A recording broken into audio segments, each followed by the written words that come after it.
Welcome to Happy Hour with Coffee and Wine, the weekly radio show that explores trending business news and features dynamic interviews with extraordinary entrepreneurs.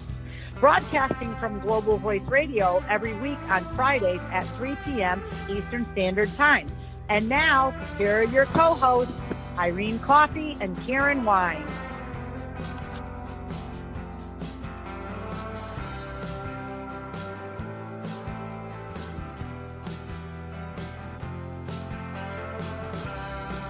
Good afternoon and welcome to another edition of Happy Hour with Coffee and Wine. I'm your co-host, Karen Thomas, along with Irene Pro, and we are here bringing you another edition on Global Voice Radio on this Happy Hour Friday. Irene, how are you? I'm okay, Karen. How you doing? My allergies are bothering me today, but that's about it, and I'm solving that with the wonderful cup of coffee today. Well, that's good. Breathe deeply into the coffee and smell the roasted beans as I sit here and smell deeply into my glass of red wine. And that is what Happy Hour with Coffee and Wine is all about, is talking good business, having some fun, and bringing you exciting guests. But you know what I thought we would start with today, Irene? Seeing how today is December 1st, and we are all gearing up for the holidays, whether we celebrate Kwanzaa or Christmas or Hanukkah or any of the myriad of holidays that are out there, I thought that it would be a good idea if we started talking a little bit about tipping guidelines and tipping at the holidays. What do you think? Oh, that's perfect, because I always get confused when it comes to tipping, and I'm going to be honest with you. Sometimes it's like I feel like I don't tip enough the person, or I over tip, and then it's like, the next year comes and I don't give as much, and it's like, oh, did I do something wring? So I think that's perfect. Right. I think that's perfect. Absolutely perfect. Well, it's a lot of fun to be able to tip. It's something that certain professions require. But one thing should be noted about tipping, and this is what I tell everybody when they ask me about these types of things. Tipping is considered a bonus, and the amount is always at the discretion of the giver. So in other words, if I were to go to you for, let's say you did my nails, or let's just use that as an example. So let's say I went to you and I didn't tip you the full 10 to 20%, but I only tipped you, say, $2. Okay. That's okay, because first of all, I'm tipping, number one, and a tipping guideline, which we're offering today, are just guidelines. They're not set in stone. Again, going back to that reference, that tipping is always up to the giver. So again, you're paying for the service, but it's always nice to receive a bonus or a tip in advance, or in addition to, rather, to say you did a job well done. But again, it's not required to tip everybody. So I thought that if I would go over a few of the tipping situations for the holidays, we could talk about that and get people on board. And then we could also welcome our guests a little later in the show. Oh, absolutely. Who's coming up, and we'll have a great time. What do you think? Perfect. Well, that sounds good. So let's talk about tipping. So for the holidays, now I'm not going to talk about everyday life or travel or anything like that. That we could do for another show. But I just thought for the holidays, we'll talk about some of the people that you might tip. And again, I'm not saying you have to tip, but some of the people you might encounter that you want to tip or gift at the holidays. So I always start off with this one here, which people are really, they don't give a lot of thought to, and maybe it hasn't crossed their mind, but who two professions that I always tip that a lot of people forget the holidays are the garbage man and the mailman. Do you tip yours? Yeah, and the recycled man, because we have. Yeah. And it's always hard with the recycled, and I'm going to be honest, because it's not just one person. The recycle comes with the crew, and, the garbage man has usually 2 people, 3 tops. Everyone's okay. So it's not just tipping one person, it's tipping, and who do you give it to make sure everybody gets it? And right, and it's hard with cash too, because here's the thing: certain professions, such as the mailman, I tip the mailman.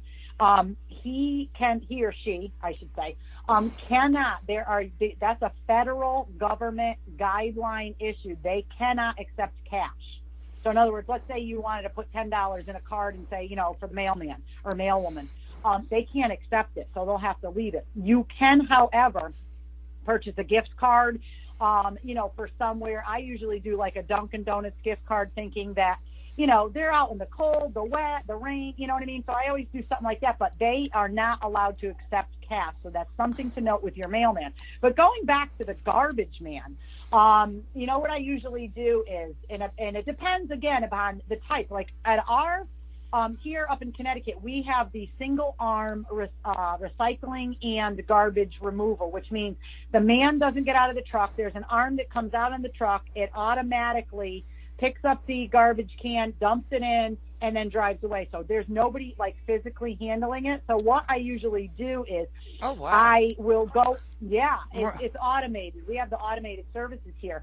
Now, knowing that happens, what I try to do is wait until the day. Now, not everybody can do this, but I try to wait until the day of the service that I know the garbage is being picked up, and wait till they come, and then I kind of flag them down, and I'll hand them a gift card. Or a couple times I've gotten like maybe a 10, 15 pack of beer and given them that or whatever, said, share with your guys or whatever. So, I can't stress enough how important and dirty their job is. So I always say to people, if you can remember, please tip them. But another way to do it as well is you could always drive to their headquarters, wherever that is, wherever the garbage company is located for your pickup, and just go in and say, look, I'm on such and such a street. I'd like to leave this for my garbage man on that street, or my garbage people, whether it's your recycling or whatever, and leave something for them that way, and it's always just a nicety.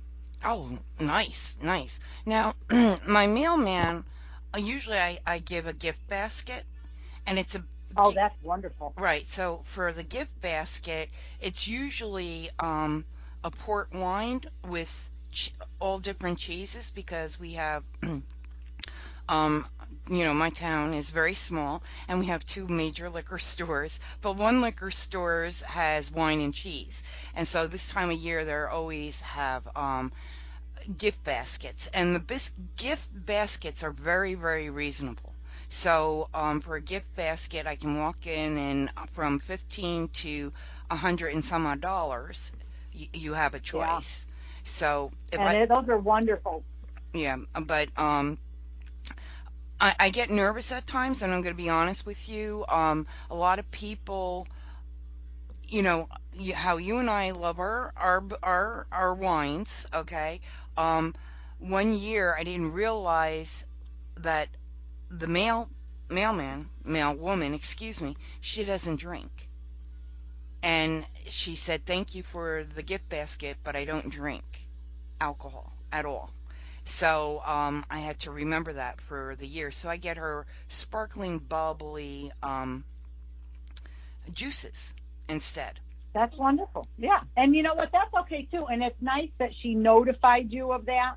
But also, being that it was given in innocence, that you didn't know, and I always try to err on that side. But you know what? So what they can do is, I'm sure she regifted that or served it. Correct. Or, you know what I mean? The wine, so it's never in poor taste if you didn't know. So don't ever worry about that. But that's good, because now you know. Right. I just felt, I was like, oh my gosh, I didn't know, but she did inform me, and I just thought it was great, because it came, in a thank you note. So I was like, wow. Yeah, no, that's perfect. That's perfect. Now let's talk about some of the schools.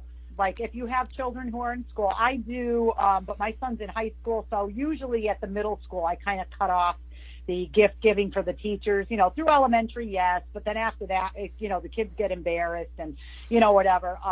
So I really don't do much. Usually what I do at either Christmas time or at teacher appreciation time. And lately, with all of my kids, I've given some at teacher appreciation week, which is in May. But if you want to do something nice, you could send like a tray or a platter of cookies or a tray of food or something like that at Christmas time for everybody, for the staff at school, just saying, thank you for your service, or, like that. And that way everybody can partake. But what you should note about tipping or buying gifts for teachers is that, a lot of schools have a policy that say teachers are not allowed to receive gifts.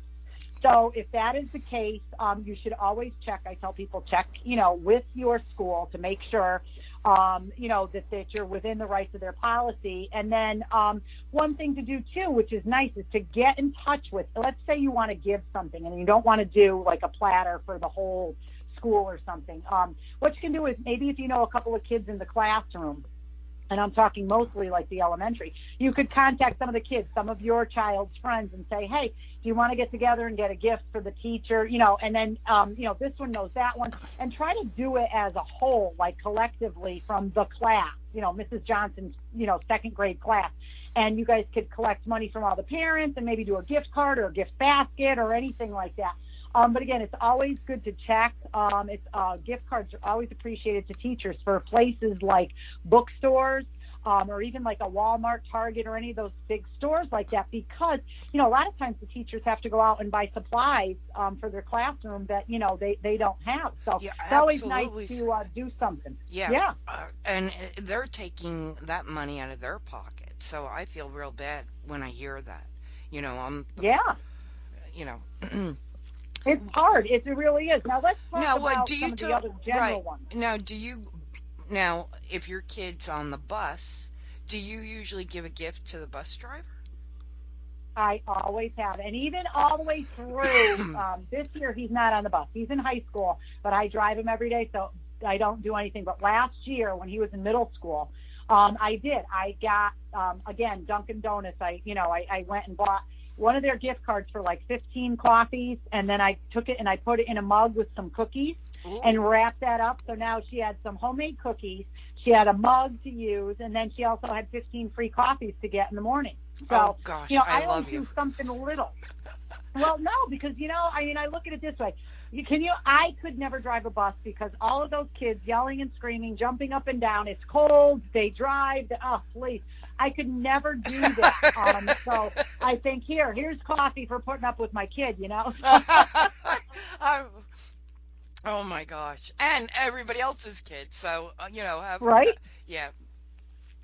Absolutely. So why don't we round this out before we welcome our second guest here to our show? Some of the other ones that I just want to throw out there really quickly. For the holidays, maybe you've got a babysitter or a nanny, housekeeper. For some of those who are fortunate to have a housekeeper, the suggested tipping is the money equivalent to 1 time or 1 week's pay. So let's say you have a housekeeper that comes in once a week or once every 2 weeks or whatever, and you pay her $100. You should tip her $100 on top of that.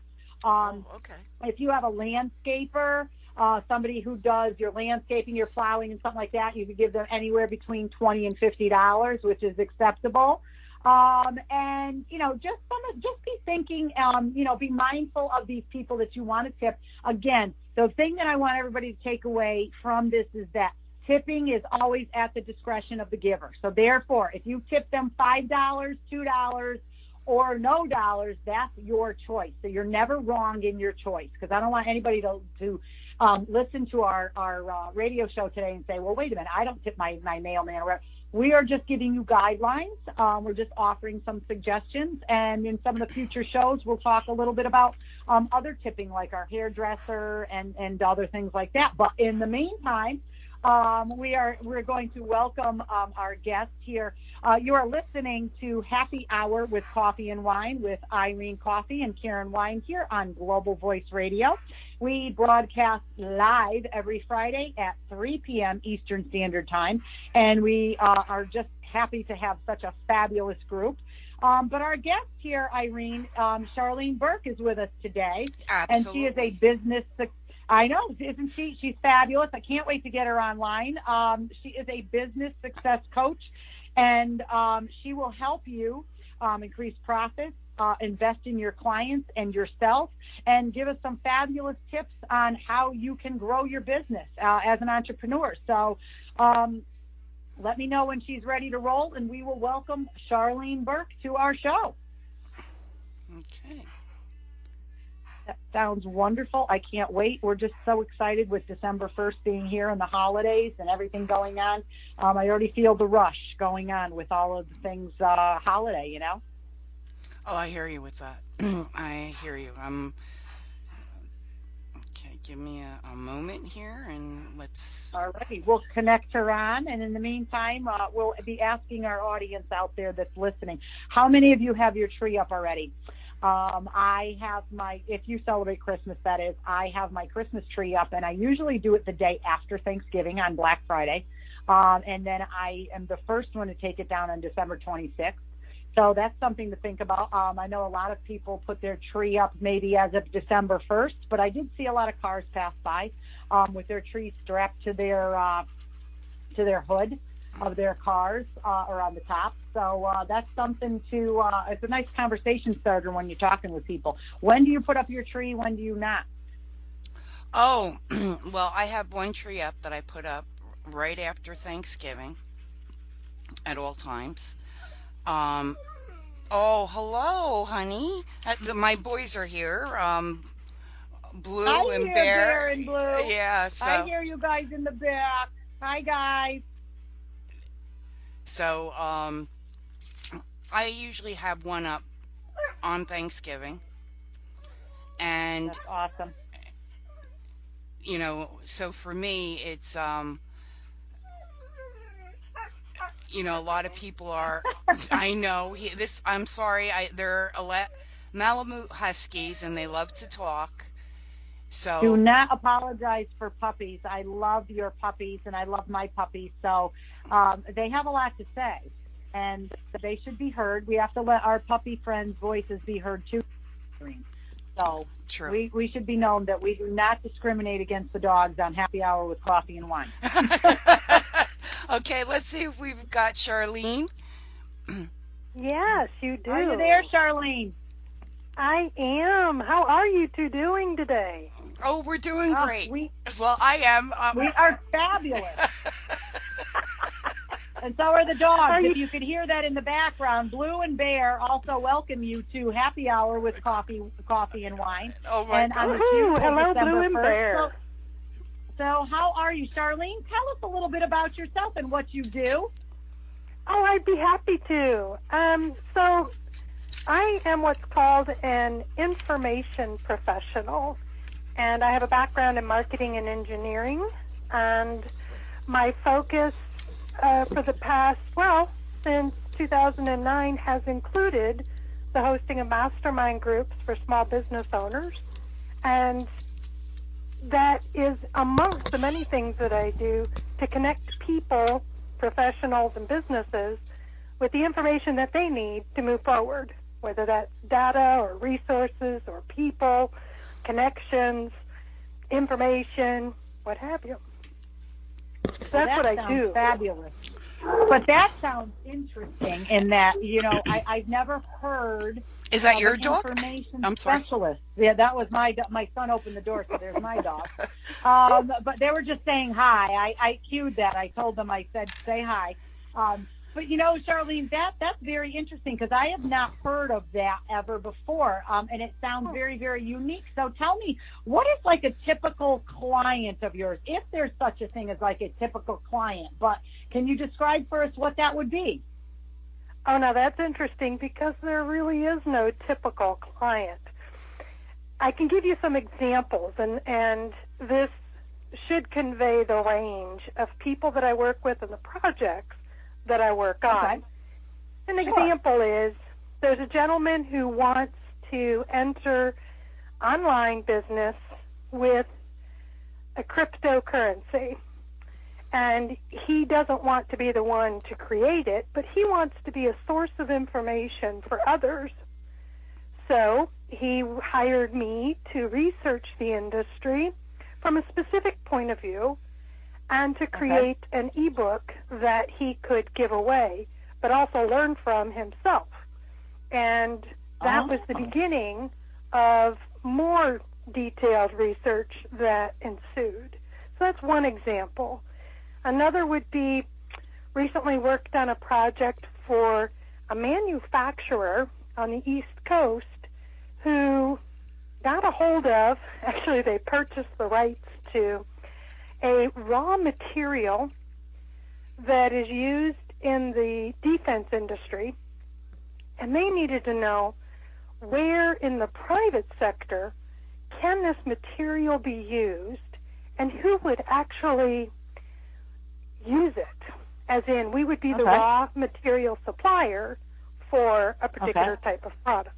So that gives you the range of interesting projects. That is crazy, but how fascinating, Irene. I mean, this isn't just I sell Tupperware, or nothing against Tupperware sellers, but I'm just saying, like, you know what I mean. You just kind of blew me away there, Charlene, with the range. I mean, it's so broad in that, with the different types of people that you work with and entrepreneurs and companies. I mean, that's fantastic. It sounds like it's very, very interesting. But tell us a little bit, how do you go out there and market yourself? That's what I'm interested in. What I love to hear about how people specifically, and the reason I say that is because, you know, Irene has a specific background in what she does. I have a unique background in what I do. I mean, being an etiquette educator and speaker, you know, not everybody's looking for one. You know, so I mean, it's I have to find creative ways to market my business. How do you do so with what you do, Charlene? So the most important thing in any marketing effort, absolutely, is to understand the language that your ideal customer uses, and to be able to use it and meet them where they are in any point of the buying process. Now that's a long term, you know.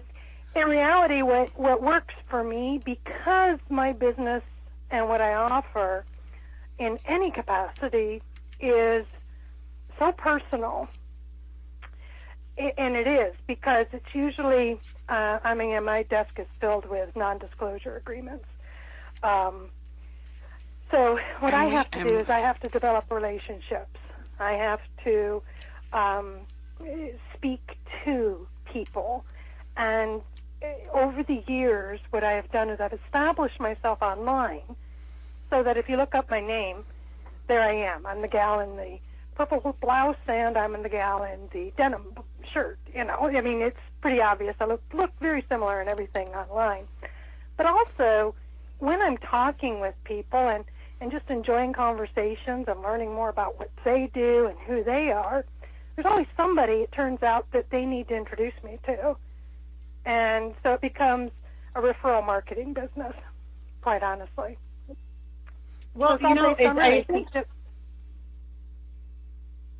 and it's hard because, you know, here's the thing, too, is that, you know, when you have a unique business such as you do, you know, people just don't jump on and be like, oh, I need her for this. I mean, you know, it's important to know how to market yourself when you're in a unique business.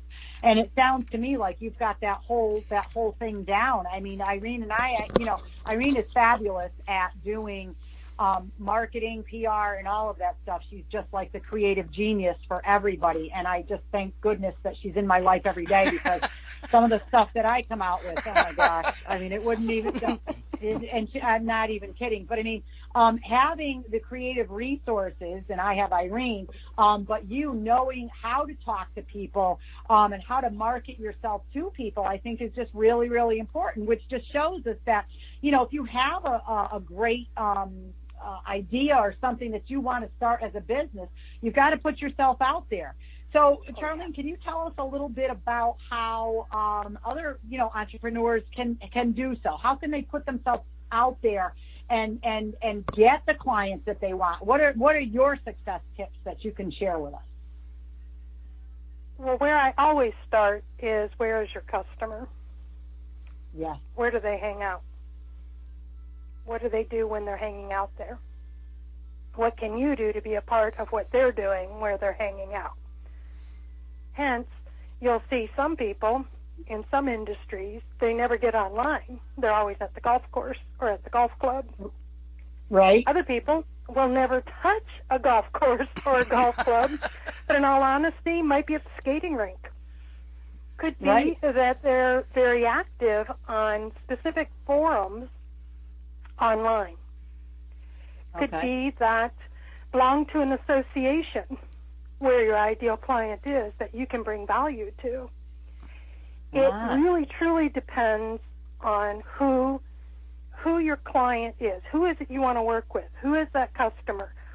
And it doesn't matter if it's the one-to-one relationship or if it's broad to many, meaning are you a consultant working one-to-one with corporations and going in and talking to teams, maybe in organizational development or leadership development, or if you are someone like me, where I would work with somebody, director of marketing, or I might work with director of operations, or even a plant manager sometimes, or a tech team. I've worked with teams of engineers. Or you are selling widgets and gadgets and oh my's to your, the people out in the 7 billion people out in the world. You need to know who they are and where they hang out, right? So I say, how well do you know your customer? Do you know them well enough that you would be able to have a conversation in their language? And what do they care about? And professionally, if you're an entrepreneur who's similar to us in terms of service-oriented, there's nothing wrong with joining an association that your customer belongs to, getting yourself on stage, speaking in front of them, doing a webinar, getting yourself invited to do a webinar to that audience, partnering with those who serve that audience so that you can be of service to two. Now, you're of service to the person you're partnering with, you're of service to their audience, and ultimately you're gaining a new audience for yourself and a new customer base. Those are just some random ideas I've got and things that I do. Right. But that all kind of falls under the term of networking, doesn't it, though? Because you really need to be up on your networking skills. It sounds like, and that, coming from an entrepreneur who's been at it for 17 years and just knowing how to network and what to, where to network, how to, who's your client, where do you want to be, where do you want to be seen, those things. And it's key. It really is key. And networking is something that a lot of people, I think, are almost afraid of. Yeah, they hide. A lot of people hide. Yeah. They absolutely hide from that. And right. And it's also hard because not a lot of people know how to look for certain groups, even on social medias. Because I'm in full agreement. I had to learn how to network, and I did learn when I first started my business. And some people laugh when I say this, but the truth is, so I started my business in June of 2008, and I had everything set up, and it was beautiful. I mean, I'm not even talking the website. I'm just talking all the systems were in place. I knew the process that I would take my customers through. I knew the end result that they would get. I was confident. I was ready. And then I realized I would have to make sales. And I just sat and froze in the office and said, oh, my. So hello, best friend. Hello, best friend. I hear you. So I went out, right? I just went out randomly picking. I didn't know what I was doing. Didn't know a thing. Absolutely terrified. I'm an introvert with social anxiety issues at the time, but I did it. By gosh, I showed up. Well, then, what got me over the hump and really taught me quality communication skills that have, from the beginning, permeated my speaking from the stage as well as my networking in person was when I joined Toastmasters. Wow. I joined them at the end of 2008. And I was a member for 3 years, and I went from standing in front of a business group locally to give a presentation where my knees were knocking so hard I had to speak louder over the knocking of the knee sound, to I have spoken on stage to up to 800 people. Oh. Isn't that fabulous? What an accomplishment. Yeah, it feels pretty good. But again, it comes from Toastmasters. I figured out I have a problem. Now you're going to find out. This is what a researcher does. You have a problem. What's the solution?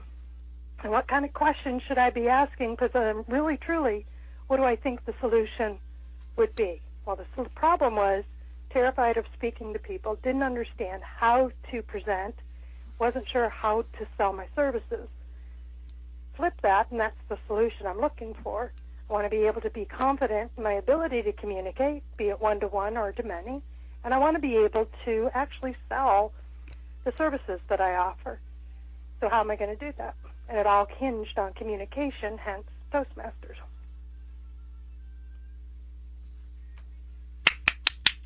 Bravo. Bravo. Bravo. But now you've taken that and you help other people with that as well today. Sure. Well, in a variety of ways. Honestly, through the years, I have taught and still will personally one-to-one and sometimes one-to-small groups. I call it social selling. Teach people how to actually network online. I love how that. to select the groups they need to be a part of, but even more importantly, how to communicate within those groups, and then how to actually have conversations personally and take them out of the group.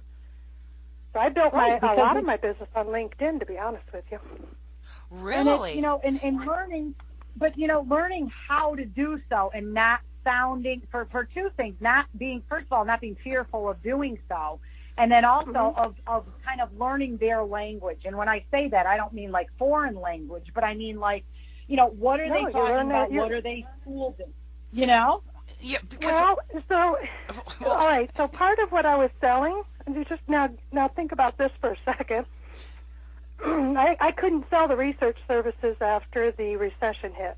September of 2009, I had no clients. It was gone. Because they were mainly from healthcare and the financial sector at the time. Oh. So in early 2009, I had to figure out how in the world I was going to make money.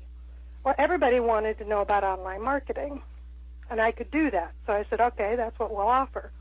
Now, if you can imagine, in 2009, moving forward to 2014, I had to sell SEO services in order to make a living. Right, and SEO was really new, and it was hot and happening. So you basically educated people like me, because we were just walking into SEO and then being bombarded with all the spammers, right? Yep. How many emails do you get today telling you can be first page in Google? No exaggeration. We probably get at least 5,000 a week. Yep. Wow. And that right there is why I didn't do email marketing. I didn't do paid advertising, but instead I went to the professional network and I just jumped in and started doing. I started connecting, started having conversations with people. Before you know it, I developed a process that works. For me, it works. You put yourself out there. It also helps to prevent me from having to go out and go to networking meetings and listen to the feedback from those who, the minute they hear SEO, they say it's a scam. That was fun. Right. Right. Or the best is, you don't need SEO. SEO is you're never going to need SEO or those companies. Yeah, that, and then followed immediately by SEO is dead. Yes. Which always just, I'm sorry, cracks me up, because you understand what SEO stands for? Could you think that through a moment, right? Oh, and they just, not a lot of people do. No. Well, it's hard. I was able to grow my business. But see, that's what's important, is that you went out and did what it takes, and that's what's so important for a lot of people just to hear, is that, you were thrown a curveball, but you went out and took, a different direction, and you followed it, and you went and you did, and you built your empire. And that's what's so interesting. I love to hear so many stories from entrepreneurs that, successful as you are, just telling us about what they did, how they got there. I mean, everybody has a different story, and that's why I love, doing the show. Irene and I put this show together, and, happy hour with coffee and wine, so we could talk to, fascinating entrepreneurs and people in business like yourself who can give us an idea of, what they went through, how they did it, what they did to get started, and how successful they are. And it just reinforces the fact that, you can do it. In other words, our listeners out there, you can do it. And it doesn't matter what type of businesses you are in. But, you know, if there's a will, there's a way, so to speak. I think you hit it right on the head. There's two things that I would want any listener right now who is sitting in fear in the middle of their business to think about. The first one is that when you stop thinking about the fear, it's amazing the things you can do. So just ignore it. It really doesn't matter what you think, feel, or believe. You just need to be taking some action. And the second thing is that if you don't know the direction you need to go because you're paralyzed and aren't sure, that's the best time to begin aligning yourself with people who care about your success. And that's because I didn't do all this just by my lonesome. I got the emotional support that I needed from a small group of business owners that I could go to when I got too scared and said, I am going to have to do this. Oh, my word, I'm going to have to get in front of these people. I've been asked to do this. I don't know. I can't even get out of the bathroom by myself. What the heck, right? Because I'm paralyzed. You know the feeling. And I had these people, and in particular, it was a group of women business owners that just laughed and said, you know, I wish more people would be that honest. I was that way last week, but I did it anyway. And this is what you do, right? You take us with you, and this is how you take us with you. And this is what you say and what you can practice. It's amazing. It's absolutely amazing. Well, you know, and having a good group of core people who are your supporters is just key in anything you do. I mean, you know, Irene and I have each other we bounce off of, and I know Irene has another, you know, group and friends too, and I as well. But, you know, it's such an important tip that you brought up is that if you've got a group of people, whether they're men or women or entrepreneurs or whatever, that support you, your mission, and are there for you, you can do anything. And it's so key because there are times, like you said, where you sit there paralyzed in fear, like, oh my gosh, what do I do with this, or how do I do this? And, you know, it's fabulous, just fabulous to have somebody or some group that you can, you know, tap upon and say, hello, you know, I don't think, you know, I'm supposed to speak at this group, or whatever. I don't think I can do it. What am I, you know, and for them to be there for you. And it's rare to find, you know? Well, I will tell you this. Charlene does have that group. And if you, that you want to get into, if listeners. Thank you, Irene. Okay, she does have that group. And her group is very successful. Mm-hmm. And, you know, some people, you know, and there was a key word that you had said, emotional. Yeah. Charlene, because big deal. It is. It's a very big deal. And thank you, Karen, for the compliment. But Charlene does have that group, and that group is on Facebook. Charlene, can you give everybody the link? Oh, please. I want to check it out. Yeah, I know. Karen's going to be on there. I'm going to let you know that now. Oh, heads up, I'm coming. No. I'll be looking I'm for coming. You. All right, so on Facebook, we have a closed group. It's called The Grow Alliance. And from there are, we just have discussions in there.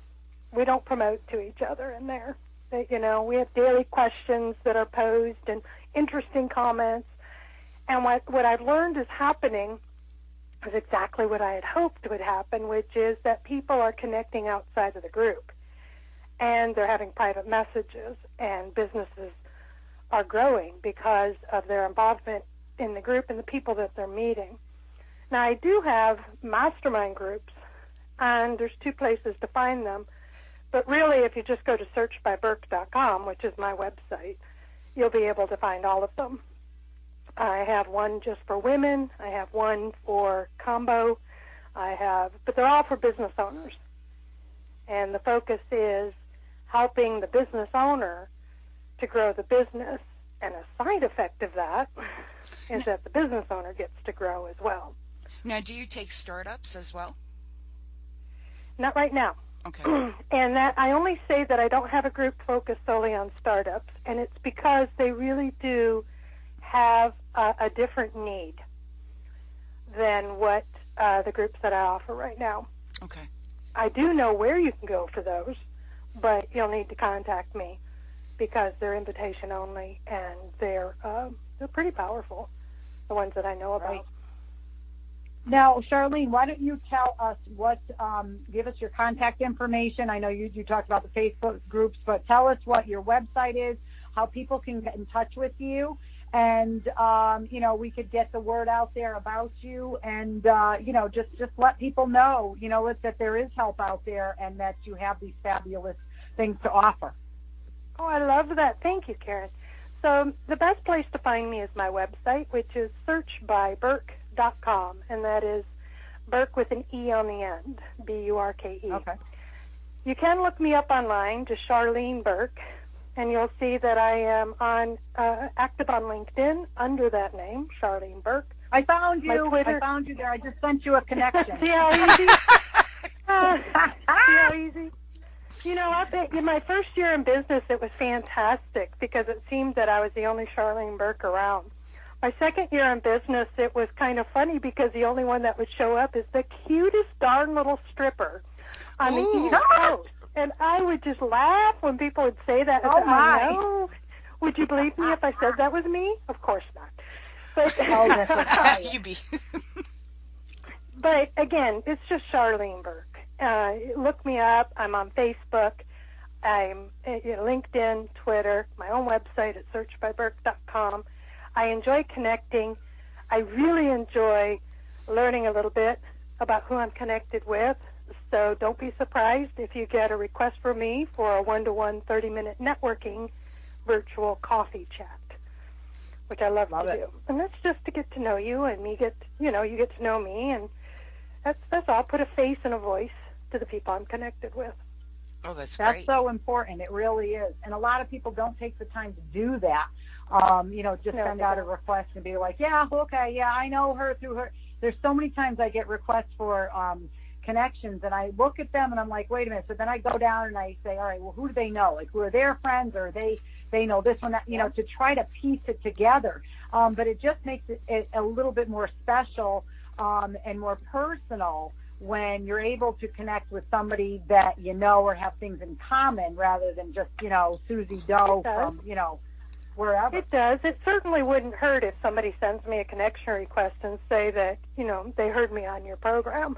Certainly wouldn't hurt. No, but there's a connection right there. So you say, okay, well, wait, they listen to, Happy Hour with Coffee and Wine. So I know that, right. At least you could put something with it, which I think is powerful, because then next thing you know, you're talking, or you're connecting, or you're private messaging, whatever, and, you find out, oh, well, I know so-and-so, or she knows, and then, oh, I can help you with, and, and that's just what's so wonderful about being able to network and grow like that. And that's why I love doing this radio show with you, Irene, and having on fabulous guests like Charlene Burke, who are able to let their voices be heard, but also and they're give unique. Awesome tips like that. Yes, to get people to join together and work together, Oh, I love it. I love it. Well, Charlene, I'm definitely in the right place. Yes, that you are. Just fine. Well, we're coming towards the end of our show. Charlene, thank you so much. And it was an honor for you to be on our show today. And Karen will agree, because Karen, how did you I've already reached out. I know. Reached out, like I said, and I'm excited to get to know you and talk to you and add you to our, to my network, and keep in touch and find out. Now, where are you located out of? What state? You don't have to give, address or anything like that, but what state are you located in? I am in southern Indiana, and I have to say that because it's a distinct region that's closely associated with Louisville, Kentucky. We're part of the Louisville okay. Larry Bird area. is from there. Yep. Right. Yes. I'm further south than Larry Bird, about 35 minutes. Now, if a lot of our viewers don't know who Larry Bird was, okay, he was I just a famous. Myself. Yeah, okay, I'm old. he was a famous basketball player. So I just for the Celtics. Yes, and he was fabulous, fabulous. Okay, Boston proud. Yeah, and you should be. It's a wonderful town. Absolutely. Now, again, it's been a pleasure to have you on, Charlene. Irene and I usually end with this, because she's a coffee drinker. She shares what she's drinking for coffee. I share with what I'm drinking for wine today. So we're going to end our program with that, and we would love to have you tell us what your favorite either beverage, cocktail, or whatever that is. Today I am drinking actually a Pinot Grigio. I don't have the bottle in front of me, but I'm going to have to get the information on that. And usually I'm not a big Pinot fan, but I'm drinking a Pinot Grigio this afternoon. And I'm going to get the information and share that with our listeners. I'll have to put that on our Facebook line there. But what are you drinking, Irene? And then after that, we'll close the show with Charlene telling us what her favorite beverage is. What's your coffee today, girl? Oh, my coffee today, just so everybody knows, it's been a rough week. At the end of the month, the beginning of the month. So deadline. So today I had to actually crack open the amaretto. And love it.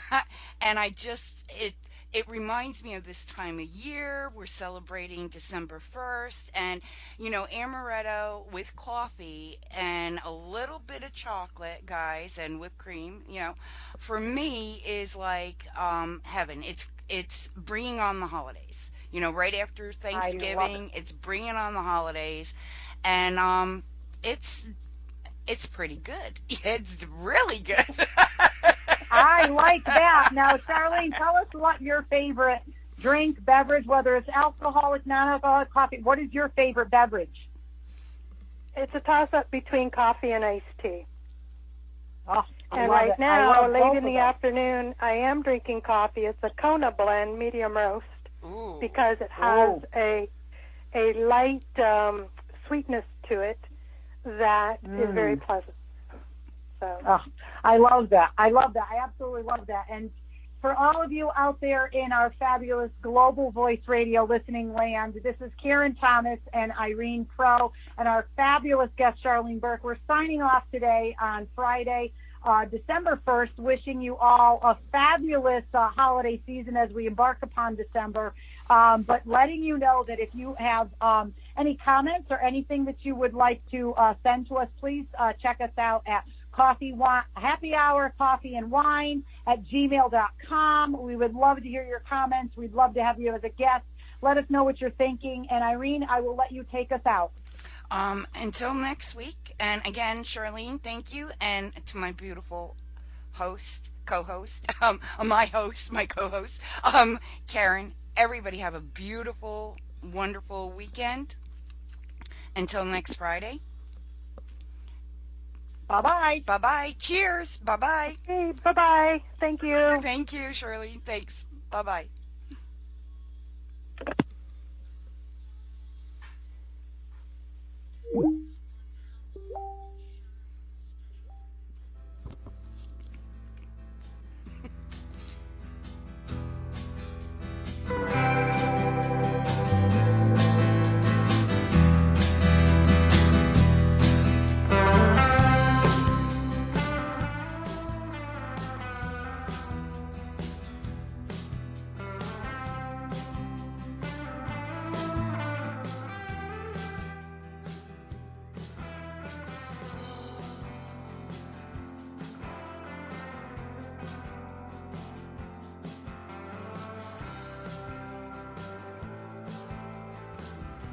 Thank you for joining us.